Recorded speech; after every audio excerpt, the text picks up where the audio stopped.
This is Algebra 2, Lesson 13.1, talking about right triangle trigonometry. We use in trig relationships to evaluate trig functions. It talks about acute angles because when you're talking about a right triangle, you're going to have two acute angles. They have to be. That's the only way to make a right triangle with a 90-degree angle. Beginning on 769, we're going to look at some real-life problems as well, especially in regards to angles of elevation and angles of depression. First definition is solving a right triangle. What you're doing, there are 6 things to every triangle. Every triangle, and we'll just talk about right triangles specifically, but there's 6 things. There's 1, 2, 3 angles. And there's 1, 2, 3 sides. You have to have 3 of the things in order to find the other 3. You got to have 3 of them. Most of the times when you're talking about right triangles, you already have one of them right off the bat. You got 90 degrees there. So then you only need 2 things to be given to you. Okay?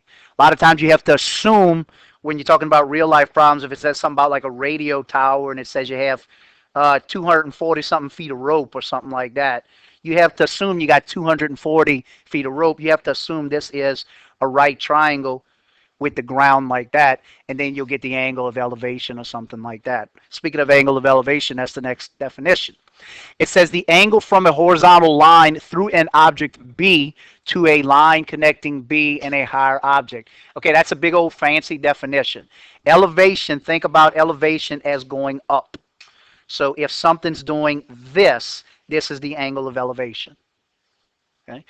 Whereas with the angle of depression, it's the exact same thing, but opposite. If something's doing this, that's the angle of depression. So think of elevation as going up, depression as going down.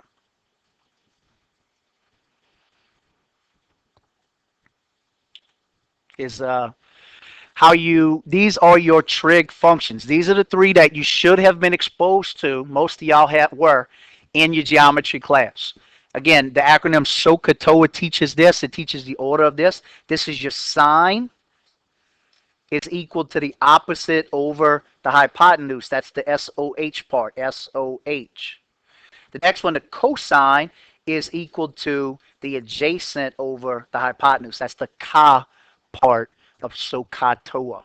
And then the last one, tangent, is the opposite over the adjacent. So if you don't know that one, the other acronym people use are the other, I guess, mnemonic device. One of my students taught me last year or the year before was they use SOH as some old hippie called another hippie tripping on acid. That's been around forever too. Been around forever. Whatever way works for you is the way you're going to want to remember it. Now, once you know those 3, you want to mirror those to understand what secant, cosecant, and cotangent is. Tangent is the easiest one to go with cotangent because tangent and cotangent have the same word tangent in it. So the co-version of tangent is just the reciprocal. You just flip adjacent. Opposite over adjacent becomes adjacent over opposite. Now the secant and the cosecant kind of work backwards. If the same logic held true with tangent and cotangent, then secant should be the inverse of sine, but that's not the case. Secant goes with cosine. It's still the same formula. It's still the inverse, but it doesn't match with sine. Sine matches with cosecant. And that's how you'll abbreviate those. CSC for cosecant, SEC for secant, and COT for cotangent. So again, this is the easy one for most people to remember because it goes with it. And these do this. This one goes with this one, and this one goes with this one. Okay? So the abbreviations op, edge, and hip represent the lengths of the 3 sides, opposite, adjacent, and hypotenuse. So the secant of theta is 1 over the sine of theta. So notice it's just this is a fancy way to say it's the reciprocal. 1 divided by that. The same thing with the next one, because you know when you when you divide fractions, you multiply by the reciprocal. The secant is 1 over the cosine of theta. Again, fancy way to say the reciprocal. And the cotangent is 1 over the tangent. When you see that symbol right there, that's just the Greek letter theta. If you ever see that. Just like this is the Greek letter pi. Don't let that freak out. This is the Greek letter delta. Those are math variables that a lot of people use, theta. Example number one is evaluating trig functions. Okay, so it says evaluate the 6 trig functions. First thing, you need to find out what the length of the hypotenuse is. This is like the very first thing you should have been taught when you started dealing with angles in geometry, the Pythagorean theorem. In fact, you learned it even before you went into geometry class, because every year I taught geometry, everybody knew that c squared equals a squared plus b squared. So somewhere along the line, you learned that even before geometry. Okay? That gives you 3 sides. That gives you what the hypotenuse is. A squared plus b squared equals c squared. And it's actually easy. I learned it as, just like I read it a second ago, a squared plus b squared equals c squared. It actually winds up being easier if you write it and if you say it as c squared equals a squared plus b squared. I can't think of a specific example right now, but I know it came up during geometry. It made it easier to say c squared first, but it means the same thing. 8 squared plus 15 squared is 289, and the square root of that is 17. So this hypotenuse value over here is 17. Now, when you're talking about theta, again, I mentioned earlier, it's all about your perspective. Okay, if this is 17, this is the angle you're looking from. 17 is going to continue to be the hypotenuse no matter which angle you're looking from. But if you're looking from theta here, then 15 is your adjacent and 8 is your opposite. If you're looking from whatever this angle is here, if it was x, then 15 would be your opposite and 8 would be your adjacent. But when you work through the 6 trig functions, here's the first two. Sine is equal to opposite over hypotenuse, or SOH. It'll help you to write SOH to where you get used to that. Opposite over hypotenuse. Opposite is 8. That's the one that's furthest here. And 15 is 17 is the hypotenuse. The long one is 17. The cosine is the adjacent, that's the one next to it, 15, over the hypotenuse. That's the CAH part, the Ka part of SOHCAHTOA. 15 over 17. The tangent is the TOA part. Try not to get to the next section just yet. The tangent is the TOA part. Right? That's the opposite over the adjacent. Opposite is 8 over the adjacent is 15. Okay? Now, since all that's set, all you want to do, since you have those 3 functions done, to list the other 3 functions is use the inverses. So remember, sine goes with cosecant. Since sine goes with cosecant, then the cosecant is this trig function, the inverse of it. Instead of 8 over 17, notice it's 17 over 8. The secant goes with cosine. So look at cosine's function.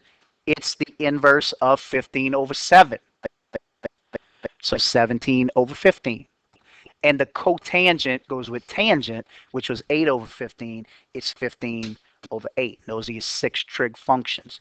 Do the first 3, and then flip them for the next 3. That's the easiest way to do it.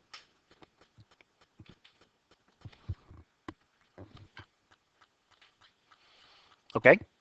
Evaluate these 6 trig functions. You don't even have to do the Pythagorean theorem for this one. Do sine, cosine, and tangent, and then make secant, cosecant, and cotangent from that. Take about a minute on that.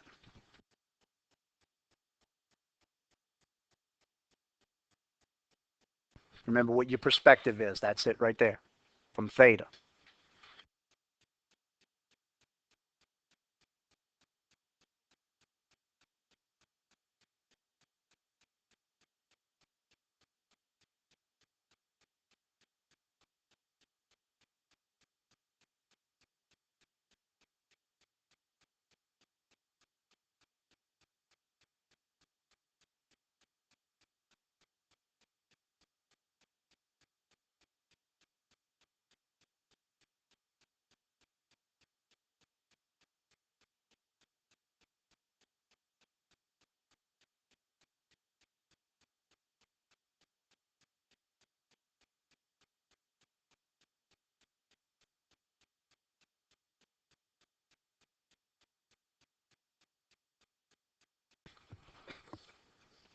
Okay, let's take a look at the first three functions. Sine, remember this is the SOH part, S-O-H.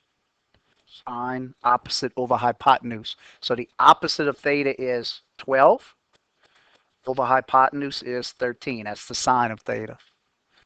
The chi part is adjacent over hypotenuse. The adjacent is the one that's next to it. In this case, that's 5 over hypotenuse is 13. And then the tangent is the TOA part. That's the opposite over the adjacent. 12 is opposite, adjacent is 5. Now, once you have those three, all you got to do is use the inverses for the other ones. What you have to make sure, though, is you have to make sure to pair the correct ones. The easiest way to do it is to do cotangent first, because you know that goes with tangent. So the cotangent, instead of being 12 over 5, is the inverse of that, which is 5 over 12. Now you just got to make sure you match them up correctly. Sine does not go with secant. Sine goes with cosecant. CSC of theta is the inverse of 12 over 13, which is 13 over 12. These are paired together. That's the one I'm looking at, just like these are paired together. And then the secant is paired with cosine. So it's the inverse of 5 over 13, which is 13 over 5. Those are your 6 trig functions. Again, they look intimidating, but that's all they are. It really isn't anything other than that.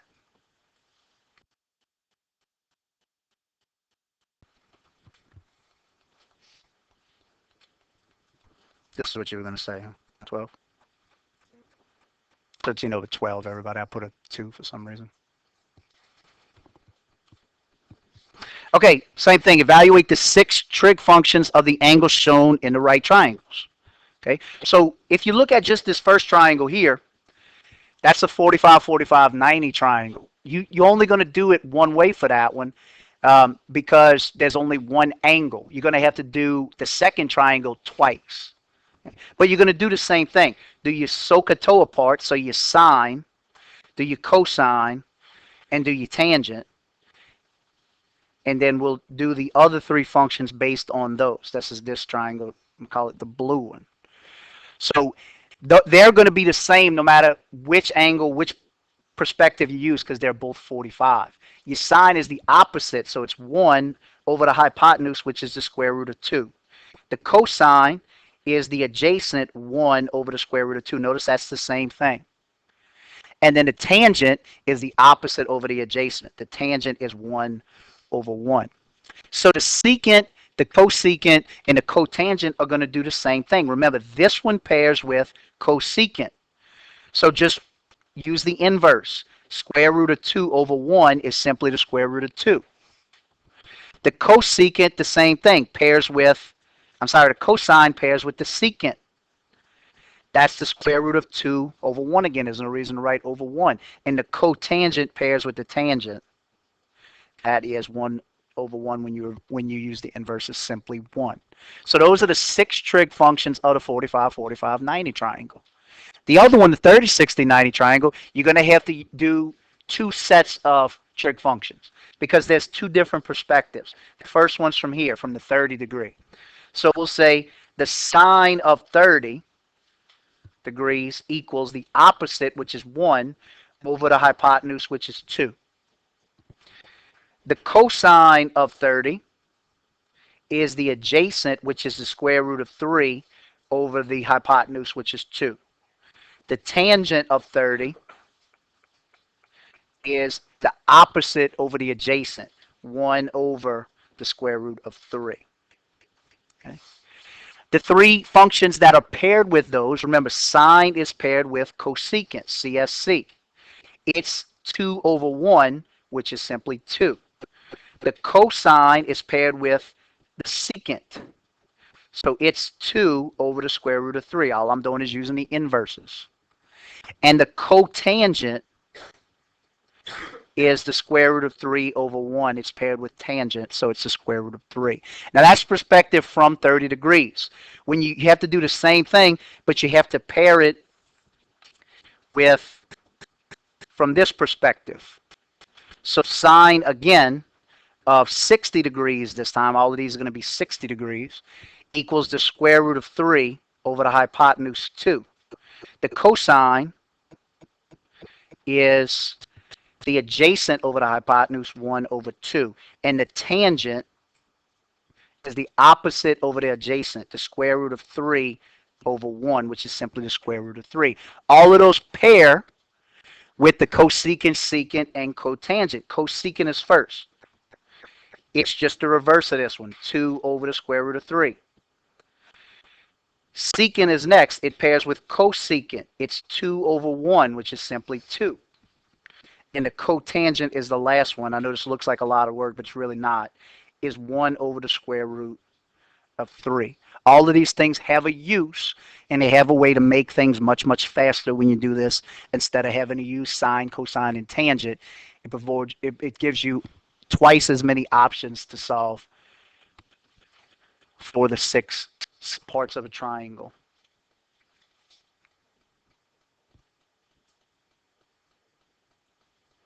Example number 2 is solving a right triangle. Remember, there are 6 parts of a triangle. There are 3 angles. That's why it's called a triangle. And because of that, there are 3 sides. Most of us, when we learn this as little bitty kids with shapes and stuff like that, we learned something that had 3 sides was a triangle. Okay, you can find out all of these sides when you get a little bit further into trig and stuff like that. You can find out what all of these sides are, even if they're not right triangles. But in this class, we're going to focus on right triangles because you have to understand that concept before you can see things that are not right triangles. So it says solve triangle ABC. Anytime it tells you to solve a triangle, you're looking for all 6 parts. If they have 3 of them, that's enough to find the other 3. In geometry, you learned about angle, side, angle. You learned about side, angle, side. You learned about angle, angle, side. The only one you didn't learn about was angle, side, side. That one doesn't work when it comes to solving them. But 3 parts will be enough to get you the other 3 parts. Angles A and B are complementary. If you don't remember what that term is, just remember that it adds up to 90 degrees because you know that all 3 of them together have to be 180. So since you already have angle C as being 90, you know the other 2 have to be 90 together, and 90 minus 68 is 22. So this angle right here is 22. So now you have all 3 angles. That's usually, if an angle is given along with the 90-degree angle, that's the one you can look at really quickly and determine what it is. Okay. But what I suggest you do is not use 22 degrees in any of your trig functions, just in case you make a mistake right there. That's the correct number. But instead of using the sine of that is the opposite over the hypotenuse and stuff like that, it's much easier to just use 68 degrees and use the new functions that we have. So B, the side B, over 5 is the tangent of 68 degrees. So let's explore this part right here for a second. If you're looking at it from the perspective of this angle right here, 68 degrees, you have to use that side because it's one side measure. You have to use it. So you have to use one that has an adjacent side. There are 2 functions. There are two formulas that have adjacent as part of it that are in your original sine, cosine, and tangent. SOCA and TOA. Sine is not any good because there's no adjacent right there, so you're not going to use that one. So you have to use cosine or you have to use tangent. If you're looking for B, that's the opposite. So the only one that has an opposite and adjacent is tangent. That's why it says that B over 5 is equal to the tangent of 68 degrees. So when we solve that, what we're going to do, in order to get this by itself, it acts like B divided by 5 equals the tangent of 68. So in order to solve that, you undo divide by 5 by multiplying by 5. And if you do that there, you multiply this side by 5. So in order to do that, all you do is punch in 5 tan 68, enter. And you'll get approximately 12.38. So that gives you one of the sides as approximately 12.38. So we have 3 angles and 2 sides at that point.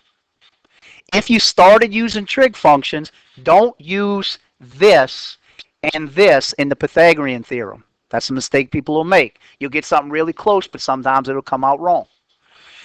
So the next thing you want to do is don't use 12.38 anymore. Just like I told you not to use 22 degrees in case you made a mistake. Use 68 degrees again, use this value 5 again, and then use this one. So that's an adjacent, and that's a hypotenuse. An adjacent and a hypotenuse.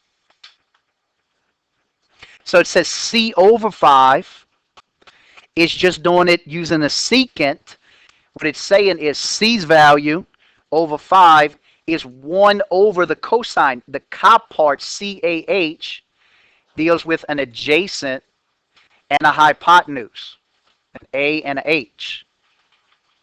So it's 1 over the cosine of 68. So when you solve that, you're going to do the same thing. It's C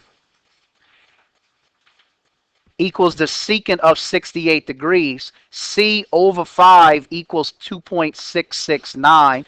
And then when you multiply both sides by 5, that's where 13.3 comes from. So solving the triangle is the 3 sides plus the 3 angles, and we'll come back to the rest of this tomorrow.